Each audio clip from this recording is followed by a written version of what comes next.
Welcome back to the NerdNest, everybody. This is the Anbernic RG40XXV, and there's going to be a lot of videos out there about this device, and I wanted to make my video different. So I asked you, what is it that you wanted to know about this device in this post right here?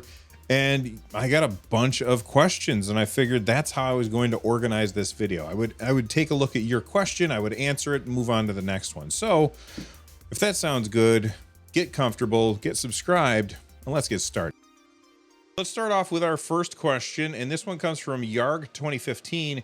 They want to know, what is the resolution of the screen? So I figured what I would do is I would go through, all of the specs of this device right here and talk about exactly what it is you're getting for your $60 to $70, depending on the price when it actually comes out. I don't actually know the price ahead of time. So it has a 4-inch display with a resolution of 640 by 480. It's got the same H700 quad-core chip that we've seen in tons of other handhelds like this, along with the 1 gig of LPDDR4 RAM. It has a 32 milliamp hour battery, which should last about 6 hours according to Anbernic, although depending on what kind of games you're running on it, they may actually last a lot longer than that. It has video out to TV, it's got Wi-Fi, it's got Bluetooth, but outside of those specifics, it has basically the same hardware that you see in a lot of the Anbernic XX series. All right, next question. Greggy Ack asks, is it as huge as it looks here? Well, here is the picture that Greggy is referring to. And you know what? It is a really big device, but it's not unwieldy. In fact, I really like the size of this device, but it's hard for people to get a sense of how big it is. So I'm going to set it down here on the left, and I'm going to put a few things to the right so that you can see what that looks like. Let's start with a Game Boy cartridge. Here's Tetris sitting next to it. If I set the cartridge on the screen, you can see that the Tetris cartridge is just a little bit smaller than the screen itself. We can also compare that to RC Pro-Am, which actually, this is a pretty good comparison. A lot of people know exactly how big an NES cartridge is. And if you look down here at the narrowest part of an NES cartridge, you can see that the 40V is just a little tiny bit narrower than that. As far as thickness, at its thickest point, the 40V is thicker than an NES cartridge, but at its thinnest point, the 40V is narrower than an NES cartridge. Here it is next to my phone, iPhone 15 Pro Max. It's roughly, well, it's a little bit shorter than a 15 Pro Max. It's a little bit wider than a 15 Pro Max, and of course it is a whole lot thicker than a 15 Pro Max. But we're not done with comparisons yet, because here it is next to the RG35XX SP, which has just about the same internals as the 40V. The biggest difference between these is this has a 3.5 inch screen, as this has a 4-inch screen, and this screen has the ability to clamshell, which protects the screen at all times, a feature that I absolutely love about this particular device. All right, let's move on and take a look at that next question, which comes from Theo. He wants to know, how much better does the 4-inch feel as compared to the 3.5-inch screens from previous devices? Would it be worth the upgrade? So I want to break that into two questions. And the reason I want to break it into two questions, and I'm going to take the second part first, is because he asks, is it worth the upgrade? And my answer to that is always, it depends. It depends on quite a few things. Number one, how much disposable income does somebody have? If somebody can throw $60 at something like this and not really feel it, then it might be worth the upgrade. But if somebody throwing $60 at something like this when they just bought something else, and they might be like, well, I don't know if I can really afford that, then I would say no, it's not worth the upgrade. However, if you haven't purchased a new device in a while and you're in the market for one, which if you are responding to comments on a post like this, then you must be, is it worth the upgrade? I think the answer is maybe, but leaning towards yes, because that 4-inch screen is just so fantastic, especially when you are playing games with shaders on and borders on. Having the ability to have all of that content look really good because you're using integer scaling or something like that, and be still big enough to see, is a really compelling argument. But just to compare screen sizes, here I've got the RG35XXV right next to the 40V, and the thing that I'm noticing the most is just how huge the bezels are on a device like this. Now, with a clamshell design, it's usually a good idea to have these thicker bezels, because those thicker bezels give you that recessed screen that then you can protect when you close it. That being said, that is a 3.5-inch screen versus a 4-inch screen, and I know it's a 1/2 inch, but that's actually a pretty big increase. In fact, now if I did the math right, that is a 14% increase in screen size from a 3.5-inch screen to a 4-inch screen. And I think that that's significant. It feels much roomier, and I'm a big fan. Next question comes from Cloud92390. They said the worst thing about these are the names. And you know, I used to think the same thing. The names actually have meaning. So for instance, this is the RG35XXV. Where does that name come from? Well, RG35 means it's a 3.5-inch screen. The XX, I think that's kind of a leftover from their old naming convention, and basically anything in this generation of chipsets is going to have a XX on it. And then after that, they have an SP. SP is because this is, you know, modeled after the GBA SP, which was that clamshell design. This is the RG40 Retro Game RG. It's a Retro Game 40 4.0 4-inch display. XX, same chipset. V, vertical shape. So once you understand the naming convention that Anbernic uses, it makes a lot more sense. All right, next question comes from AG45727. They said, can't wait for the review. Thing looks clean. How's the D-pad, and does the plastic feel cheap or premium? Okay, so first off, let's talk about the D-pad. This D-pad is actually really good. So I'm going to do Russ's Contra test. If you don't know, Russ runs Retro Game Core. He's on my podcast, which is the NerdNest podcast. And he has this thing called the Contra test, where you load up Contra, you push down so that your character will squat down, and you kind of rock it back and forth, and you see how many accidental... Hold on, I got to shoot this guy. Oh, I died. How many accidental diagonals you get. And it works pretty good. This is not bad. This is absolutely passing the Contra test. The other test that people like to use is, you know, how is it for fighting games? Can you throw fireballs and stuff like that fairly easily? So I'm going to load up Super Street Fighter 2. And we're going to try some Hadoukens and some Shoryukens.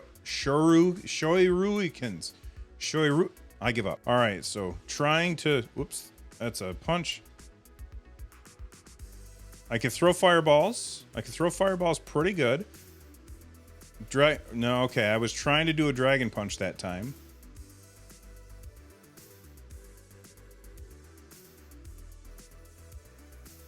So I can throw the dragon punch, but not reliably. And the other thing that he mentioned was how clean this thing looks. And I got to say, if I were buying one off of the website, I probably would have picked the transparent black like I have for the RG35XXV. But I would never have picked white, but the white looks really, really good. I hope that the white holds up over time, because that's one thing I do worry about. That being said, this looks fantastic. The overall, I really like the three little marks on the back where you can kind of feel with your fingers. That feels really good. And since we talked about the D-pad, now's a good time to talk about the buttons. These face buttons, they feel really good. These are short and flat and extremely clicky.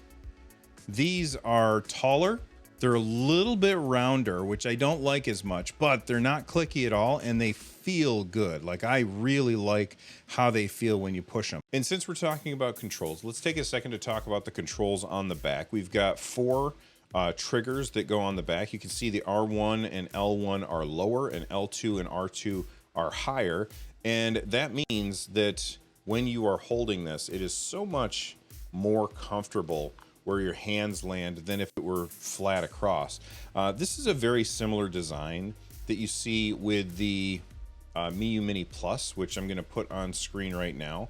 And you can see that these two are lower, just like on this one, but they are flat across on the bottom, and then the buttons are just a little bit taller. And I just think that this is a much more ergonomic design.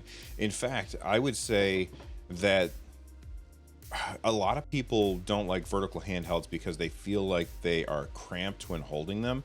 Because of the width of this device, I find it's really easy to hold for long periods of time. And as much as I love the Miu Mini Plus, which I've got here next to it, as much as I love the Miu Mini Plus, the smaller screen and not being as easy to hold for long periods of time because it's so much smaller means that I don't think that I'm going to be using the Miu Mini Plus much anymore now that I have my hands on the 40XXV. Mr. D. Vader asks, does the analog stick have that same cardinal snap issue? More of an 8-way joystick than actual analog joystick as others do in the RG XX lineup. And yes, it does. So here you can see I've loaded up Zelda, and sometimes I like to play Zelda with a joystick just because it feels really good as opposed to using the D-pad. On this particular device, yes, it does have that kind of 8-way snap. It's I wouldn't have noticed it if nobody had pointed it out to me.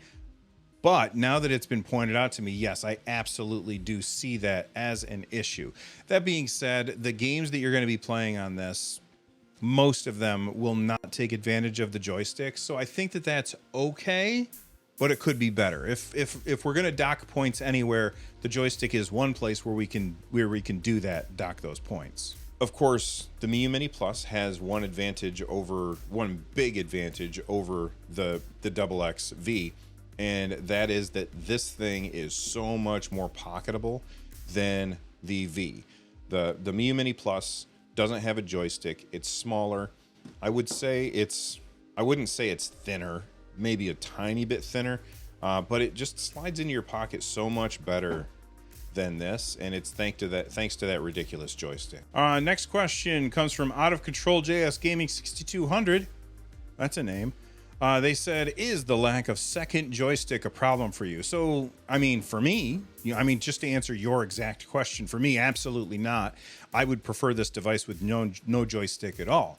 That being said, the lack of a second joystick isn't really an issue because most of the games that you're going to be playing on a device like this, they're not going to utilize a second joystick anyway. In fact, most of the games that you're going to be playing on this, you're not going to utilize the joystick at all. But if you want to play a game like, here I got Mario 64 up and running.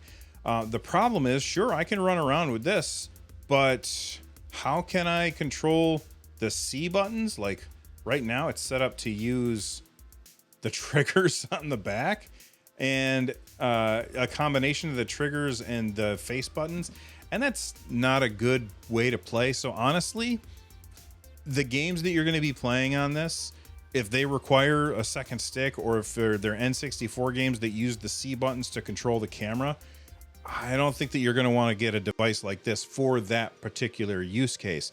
In fact, for the most part, if I'm playing anything past PlayStation 1 or Nintendo 64, I'm playing it on my Steam Deck anyway, or another handheld PC. For me, I get these devices so that I can play 8-bit and 16-bit systems on it because those are the ones that I have nostalgia for. But yeah, there's definitely an issue with not having that second stick for most people. For me, I don't care because I'm not going to use it.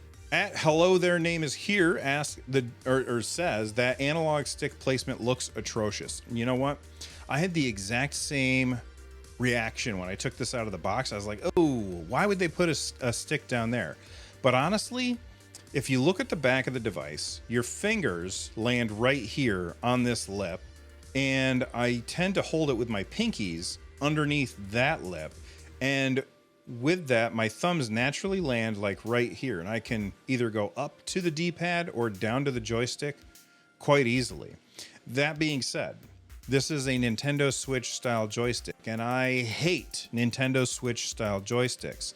On top of that, the joystick ruins the pocketability of this device because the joystick gets caught in your pocket when you're trying to take it out. So like just yesterday, I threw this in my pocket. When I went to take it out of my pocket, the joystick got caught on something in my pocket, and I had to like reach over with my other hand to dislodge it. Very bad design. Stop putting joysticks on devices that are just barely powerful enough to run N64 games. And honestly, if you're going to make a device that is going to be made for N64 games, well, guess what? Then you need other buttons in order to do that. So either do two joysticks or do no joysticks on something like this. And honestly, and what I would like to actually see is this exact same device with two versions, one with two joysticks and one with no joysticks. Yes, you can get away with a couple of games with one joystick, but it's honestly just not worth the extra hassle that comes with having a joystick there. And it's not like Anbernic is shy about putting out lots of devices. So make two versions of this, one with two joysticks, one with no joysticks. Get rid of this one joystick crap. That being said, is the joystick in my way? Only when I put it in my pocket. When I'm playing the games, my thumb is not really interacting with the joystick at all, and I'm totally fine with that. Next question comes from at MAXB2YZ. They said, how is the battery life?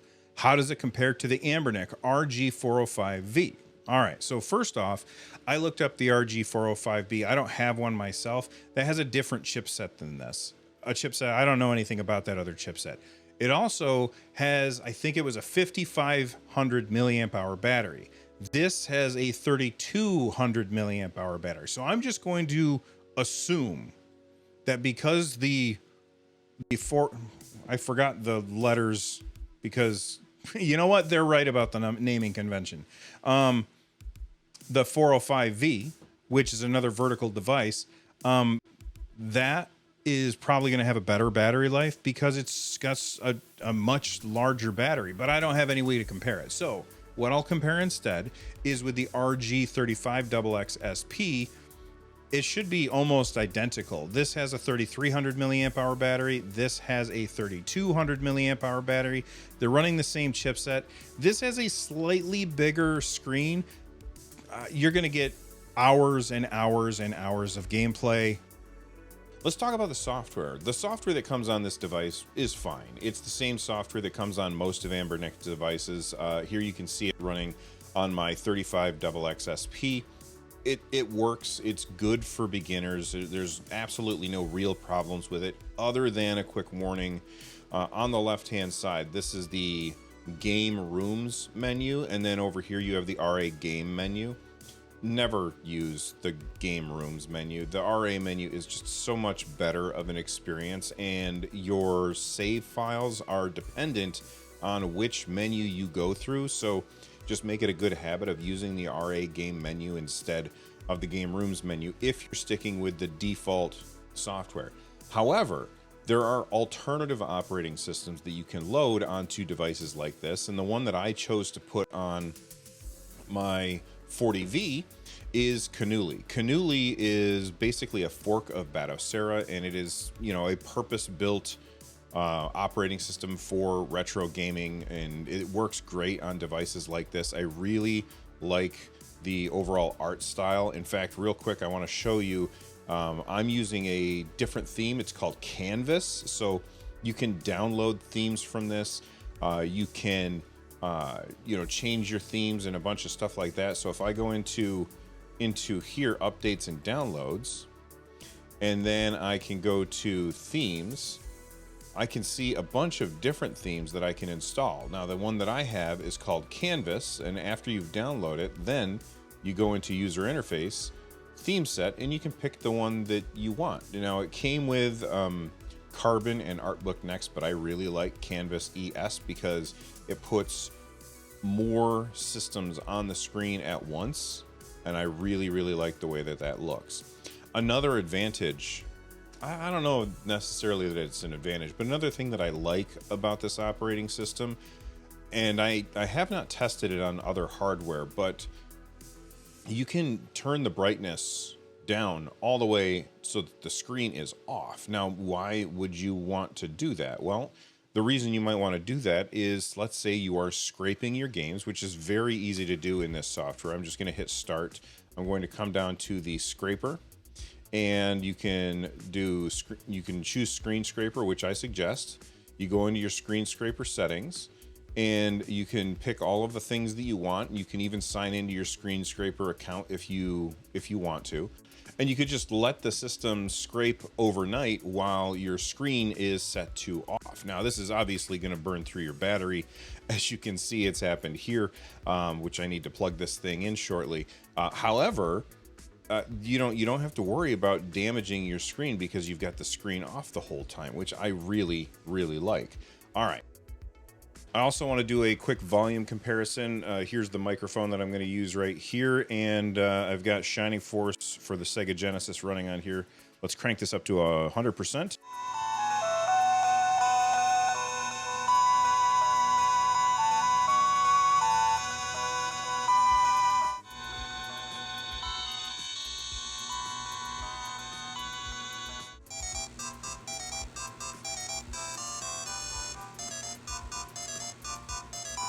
So as you can see, the RG40V is a good deal louder than the other two, although I can't see myself ever playing it at that volume. One thing that I will say that I don't like about the software that I have on here, Canuli, is that you don't get any visual feedback when you're turning the volume up or down. Like, I would love to have a little bar or a percentage that shows up, and that's obviously not the fault of the device because I installed different software on here because that's what I wanted.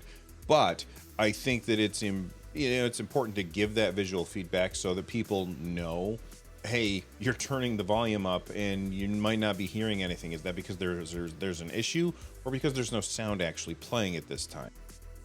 Now, one thing that I think is important to cover, but I can't currently cover it right now, and I'll get into why in a second, is this port right here on the top is your HDMI out.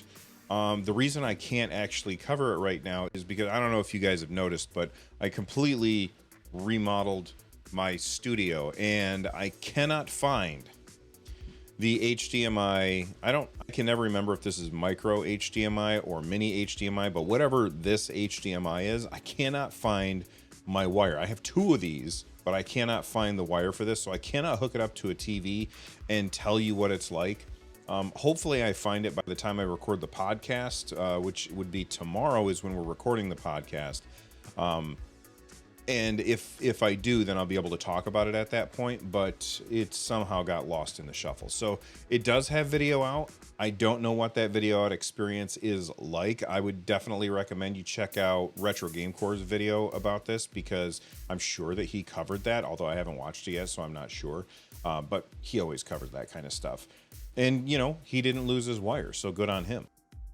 Next question comes in from LatinKnock4513. They said, is this the one? And here's what they really want to know. Is this the best retro handheld gaming system that you can get? And the answer is maybe. It depends on who you are and what kind of games you want to play. For me, somebody who really wants to focus on 8 and 16-bit handheld or 8 and 16-bit gaming in a handheld form factor that I can take with me wherever I want to go, I have a bevy of options. So if somebody were to ask me, you know, I'm in the market to pick up one of these retro devices, I don't have one at this point, which one should I pick up? Well, if you're looking to get something like these and screen size is very important to you, then you can't go wrong with the 40XXV. I think that this is a really great device. However, if screen size is not nearly important to you and pocketability is more important, then you have two options. You've got the Miyoo Mini Plus or the RG35XX SP. The Miu Mini Plus is more pocketable, and I've got Onion OS on here, which is really great because you can just turn it off, and then when you turn it back on, it boots you right back into the game that you were playing. This does the same exact thing. The big difference between these is that this is a little bit thicker when it's closed, and so it's a little bit less pocketable. However, you don't have to ever worry about that screen getting damaged because the clamshell, protects it. So you have to always weigh all of these good points and the bad points and decide which one is best for you. And that's my final question to all of you. Which one of these devices do you think appeals most to you? And also let me know in the comments down below if you want to see more of this retro handheld stuff, because I find this stuff to be fascinating, but I know most people don't subscribe to my channel for this kind of content. Anyway, from the Nerd Nest, I'm Bill, and I hope you have an awesome day. Stay rad, everybody. Bye-bye.